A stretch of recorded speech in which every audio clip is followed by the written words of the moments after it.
মসুর ডাল আমরা প্রতিদিন খাই, কিন্তু খুব কম মানুষই জানে এই ডাল শুধু পেট ভরায় না, এটি শরীরের কোষ ও স্নায়ুতন্ত্রেও কাজ করে।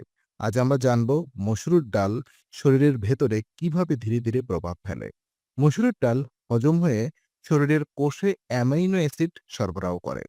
এই অ্যামিনো অ্যাসিডগুলো নতুন কোষ তৈরি এবং পুরনো কোষ মেরামতে সাহায্য করে। এর ফলে শরীরের ক্লান্ত কোষগুলো আবার শক্তি ফিরে পায়। এই প্রক্রিয়াটা ধীর হলেও এর প্রভাব দীর্ঘস্থায়ী। মসুর ডাল স্নায়ুতন্ত্রের উপরও কাজ করে। এটি নার্ভ সিগন্যালকে স্থিতিশীল রাখতে সাহায্য করে। ফলে অকারণে অস্থিরতা, হালকা মাথা ঝিমুনি বা মনোযোগের ঘাটতি কমে। আরেকটি গুরুত্বপূর্ণ দিক হলো মসুর ডাল শরীরের ভেতরের এনার্জি ওঠানামা কমিয়ে দেয়। ফলে সারাদিন কাজের গতি একটানা বজায় থাকে। এই কারণেই অসুস্থতার পর বা মানসিক চাপের সময়ে মসুর ডালকে একটি নিরাপদ ও ভারসাম্যপূর্ণ খাবার ধরা হয়।